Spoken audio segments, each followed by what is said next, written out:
Employees అని పెట్టడం జరిగింది. దాన్ని రిఫరెన్స్ తీసుకోవడం జరిగింది. ఇక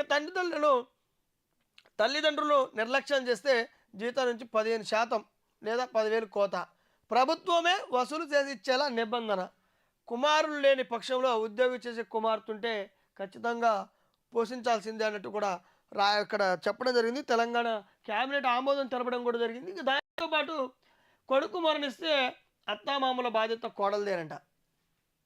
ఒకవేళ ఉద్యోగం చేస్తున్న కొడుకు కానీ లేదా అతను ఒక కొడుకు కానీ చనిపోతే వాళ్ళ కోడలు ఎవరైతే ఉంటారో వాళ్ళని మళ్ళీ అత్తామామలనే బాధ్యత తీసుకునేటట్టుగా, అంటే ఇక్కడ మానవ సంబంధాలని దృష్టిలో పెట్టుకొని ఈ క్యాబినెట్ కొత్త చట్టం తీసుకొచ్చినట్టు కనబడుతుంది. ఒక మానవీయతా కోణం అని కూడా చెప్పొచ్చు. దీన్ని మానవీయతా కోణంలో కూడా ఈ చట్టాన్ని తీసుకురావడం జరిగింది. ఇక కొడుకు మరణిస్తే అత్తమామలు బాధ్యత కోడలంటూ కూడా ఈ చట్టంలో రూపొందించడం జరిగింది. ఇక 3 కీలక బిల్లుకు మంత్రివర్గం ఆమోదం. మెట్రో స్వాధీనానికి చర్యలు వేగవంతం చేయాలని నిర్ణయం. కుల సర్వేపై నిపుణుల కమిటీకి ఇచ్చిన నివేదిక అధ్యయనానికి ఏర్పరచాలని మంత్రివర్గ ఉపసంఘం ఏర్పాటు చేశారంట. ఇక దీంతో పాటు ఇంకో మరో 3 చట్టాలకు కూడా నిన్న క్యాబినెట్లో పెట్టే అవకాశం ఉన్నట్లు తెలుస్తుంది, నిర్ణయించినట్టు తెలుస్తుంది.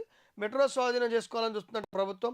గతంలో చూసొచ్చు ఎల్ఎన్టీ నుంచి తీసుకున్నట్టు తెలుస్తుంది. ఎల్ఎన్టీ తప్పుకున్నట్టు తెలిసిన నేపథ్యంలో ప్రభుత్వమే స్వాధీనం చేసుకునే అవకాశం ఉంటుంది. ఇంకా కుల సర్వేపై కూడా నిపుణుల కమిటీ ఇచ్చే అధ్యయనానికి మంత్రివర్గ ఉపసంఘం ఏర్పాటు చేసినట్టు తెలుస్తుంది. అంటే మంత్రివర్గంలోని కొంతమందితో కూడిన ఒక ఉపసంఘాన్ని ఏర్పాటు చేసి భవిష్యత్తులో కుల సర్వేపై కూడా నిపుణులు ఇచ్చే కమిటీ వేదికగా అధ్యయనం చేయాలని మంత్రివర్గం అయితే తీర్పు నిన్న క్యాబినెట్లో చర్చలు జరిగినాయి. మొత్తానికి ఇదైతే మంచిదని చెప్పొచ్చు. తెలంగాణ క్యాబినెట్ తీసుకోబోతున్న ఒక అంశం ఇది మంచిదని చెప్పొచ్చు.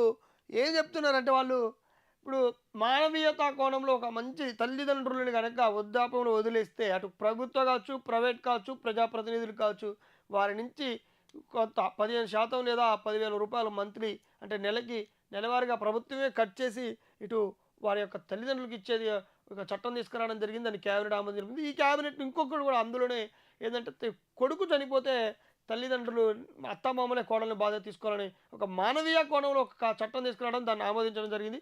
ఇది ఒక టీజీ గవర్నమెంట్ ఒక వినూత్నం అని చెప్పొచ్చు. ఎక్కడైతే అస్సాంలో ఉండొచ్చు, అస్సాంలో దాన్ని కూడా ఇక్కడికి ప్రణాళికబద్ధంగా తీసుకురావడం, దాన్ని అమలు చేయడం కూడా ఒక గొప్ప శుభపరిణామం అని చెప్పొచ్చు.